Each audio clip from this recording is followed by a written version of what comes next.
speed, thrill, and exuberance. We as humans are naturally attracted to these qualities in everything. Be it in cars, jets, or even animals.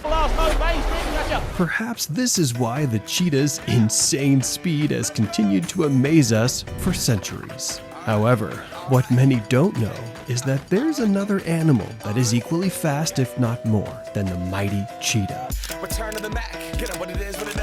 Today, we're answering one of the most asked questions in the world of fast animals. Is the cheetah faster than a greyhound?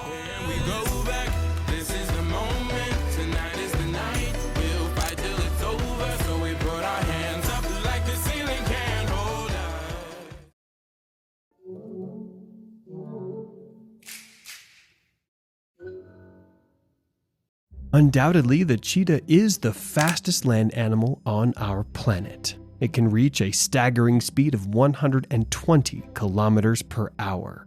This is because of their flexible spines and long limbs. Cheetahs make powerful strides, and using their semi-retractable claws and hard foot pads, they're able to maintain traction on the ground. The most amazing characteristic of the cheetahs is how they're able to maintain their balance at such high speeds. Interestingly, they use their long tails for this. It acts as a rudder, allowing them to take sharp turns without slipping or drifting away while chasing their prey.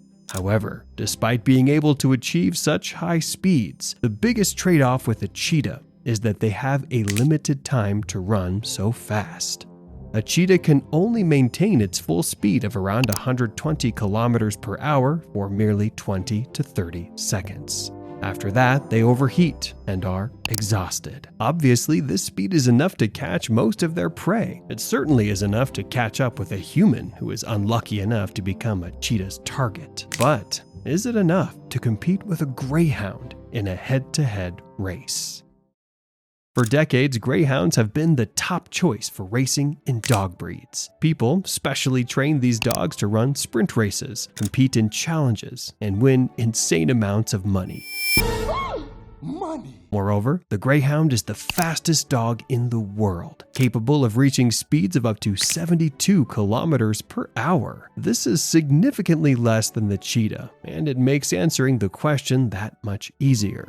Yes, the cheetah would absolutely humiliate a greyhound in a sprint race, but with one condition.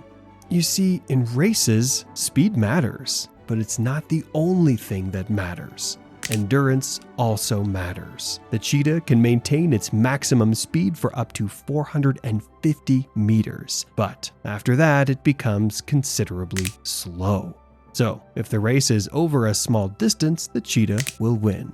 But what if the race is on a half-mile track? In that case, the greyhound would come out as the dominating one, possibly making the cheetah eat its dust. This is because the cheetah gained their speed and endurance by surviving the wild environment in African jungles. They've evolved over time to run fast and catch prey, and since it only takes them a few seconds, they never gain the high endurance capabilities. On the other hand, greyhounds are specially trained to run fast for longer distances while maintaining their speed. After all, they're used for racing. This gives the greyhound an edge in a longer race because it will be able to maintain its speed, albeit slower than the cheetah, for a much longer time. According to some sources, the greyhound can only maintain its top speed for 300 meters. However, since they are given special training, they regain their stamina much quicker and catch up faster. Now, we all know that a cheetah's skeletal structure, its rugged paws, and pretty much everything else in its body enable it to run incredibly fast. The question is, what makes the greyhound, a dog, so fast? A greyhound's body is naturally slim and skinny, which means its aerodynamics are absolutely insane. Their body naturally reduces the drag, and because they have impressively low body fat, they're lighter than your average cheetah. Along with that, the greyhound has long legs, allowing it to cover more ground with each stride. And lastly, similar to the cheetah, their spine is quite flexible, which they use to stretch their bodies out while running. They don't just cover more ground with their strides, but also with their entire upper body. On the biological and physiological side, greyhounds are quite unique when compared to other dog breeds. The hearts of greyhounds are much larger than a normal dog. A larger heart equals more blood flow, which means more oxygenated blood goes to the muscles at a faster rate. This improves their endurance and doesn't make them tired or breathless as quickly. Their large lungs also play an important role in their speed. They have a higher oxygen intake thanks to their lungs and large nostrils. This also adds to their endurance, allowing them to maintain higher speeds for longer periods. And lastly, the muscle composition of greyhounds is also quite unique. They contain an unusually high proportion of fast-twitch muscle fibers, which are suited for rapid, powerful movements. However, despite all of these natural characteristics, not all greyhounds are super fast by birth. The owners of these amazing dogs often use high-speed greyhounds for breeding purposes. This selective breeding procedure has been ongoing for centuries, and as time went by, it has resulted in a genetic predisposition. Their bodies underwent changes over time, and gradually, almost every greyhound started to possess the quality of high speed. These genetic and biological evolutions play a pivotal role in a greyhound's speed, but they also have a few other features that give them an upper hand when compared to other animals. For example, a greyhound boasts a unique field of vision. Their eyes can see up to 270 degrees of their surroundings, while most other breeds only have a 180-degree scope of vision. Their thin skin and short coat help them to reduce wind resistance and stay lightweight, further optimizing them for speed. Interestingly, the short coat is enough for them to keep their bodies at optimal temperature and regulate their temperatures easily while running. Along with that, their foot structure or paws are also different. Greyhounds have hair-like feet that help with traction at high speeds and rapid movements. As intriguing as their body structures are, the way a greyhound uses its unique features to run at such high speeds is even more amazing. If you see a greyhound in a race, and if your eyes are able to capture it, you'll notice that when it starts running, all 4 of its legs and paws are off the ground. This is known commonly as the double suspension gallop.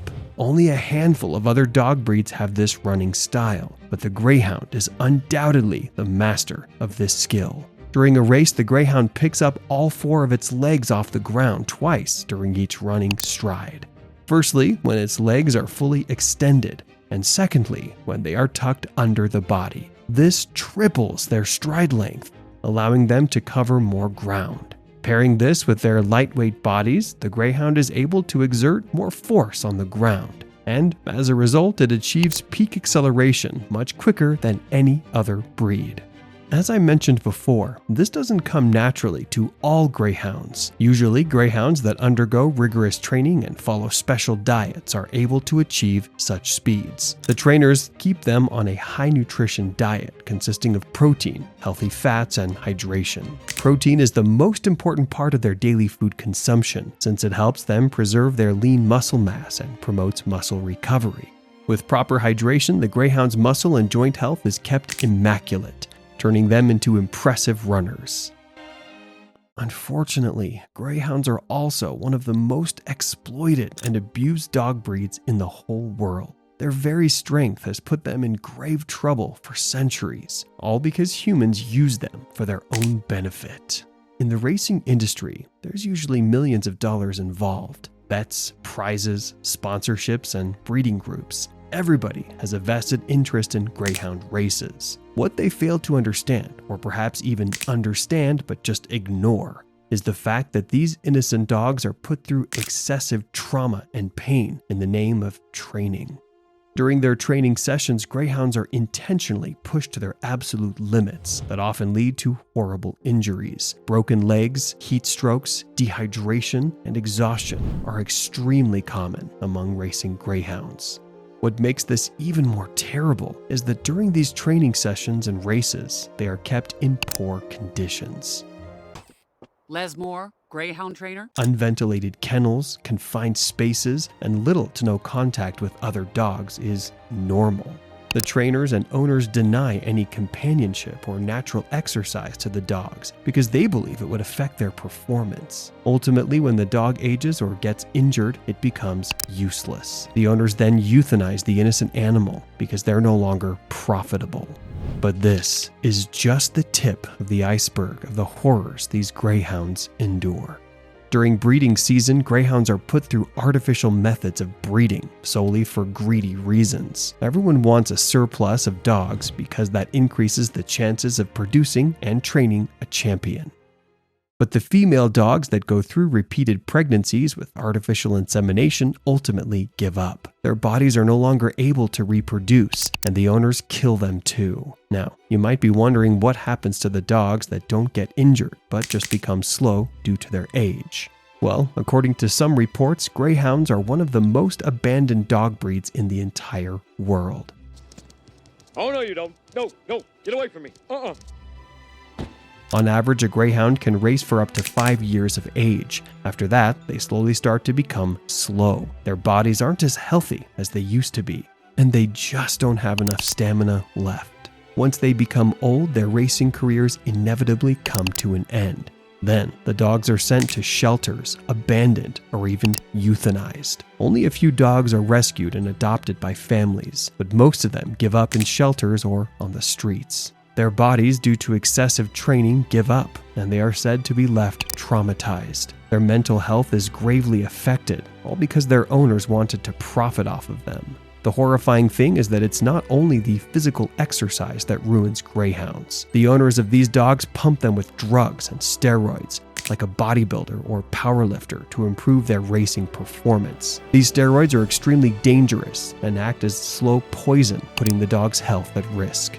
In some regions, the trainers even use live animals as bait to train greyhounds, which also instills fear and trauma in their minds. Because of these factors, greyhound racing has been banned in several countries across the globe. In many regions, the races still take place, but under heavy restrictions. A strict code of rules is to be followed, just like in any other race. These rules prohibit drugs, inhumane training sessions, unlivable kennel conditions, and everything else that was once normal. However, as is with any other law and regulation, people keep abusing these innocent animals for their gain. In many areas, the regulations are present, but the implementation is close to zero. This enables the cruel trainers and owners to use performance enhancement drugs and keep abusing these dogs. For years, animal welfare organizations like the WFO, the Humane League, and many others have been organizing public awareness schemes to educate people of the realities of greyhound races. Adoption programs, closure of racing tracks, strong controls on performance drugs, and much more have been their mission for decades. However, without the backing of influential people and lawmakers, the results of these efforts aren't as impressive as they should be. According to an owner who rescued Georgia, a retired racing greyhound, these animals aren't considered dogs under the law in Australia. The law doesn't protect them, but greyhounds are one of the most loyal and gentle dog breeds. Racing greyhounds, they're kept in a cage. They're not considered dogs under the law, they're considered livestock, and they never see the inside of a home. They have a natural affectionate nature, and they're said to be great with children. For example, Georgia, the rescued greyhound we just mentioned, has become a singer after being domesticated. It loves children. My daughter does her piano practice, and Georgia started singing along to it. She'd never bark, she'd never make a sound, and then now it's as if she's found her voice, and now we can't turn it off. This goes to show that greyhounds are more than just livestock or objects to be used for racing and profits. They are sweet, lazy dogs that love to be played with, love their freedom, and enjoy socializing. Another rescued racing greyhound named Paul was also rescued after years of being exploited on racetracks. Its experiences in its first home sent shivers down one's spine. Really overwhelmed. He was racing up until the very last day greyhound racing was legal in Florida. He was so nervous on the stairs. You've come this far, okay? He was really nervous around other dogs. You're not leaving yet. He would barely interact with them. He was so unsure of everything around him. An innocent animal that is to be loved, cherished, and taken care of has been used and abused for almost a century. The story of racing greyhounds is proof that animal abuse is a terrifying reality that's been normalized in today's world. The law doesn't protect them, the people don't care about them, and as a result, the lovely dogs are deprived of what they truly deserve: a loving home, a family, and freedom. According to reports by the Greyhound Coalition, there have been 125 track deaths and nearly 11,000 track injuries in Australia alone. CPG, the Coalition for the Protection of Greyhounds in Australia, is actively working to spread awareness regarding the terrifying ordeal these dogs are being put through. Similarly, Grey 2K is a nonprofit working to pass stronger greyhound protection laws in the US. Their scope is not only on a national level, but also on international levels. A dog is a man's best friend. It deserves to be treated like a best friend. On that note, let's end today's video. Don't forget to subscribe to the channel and share your thoughts in the comments below. Thanks for watching, and I'll see you in the next one.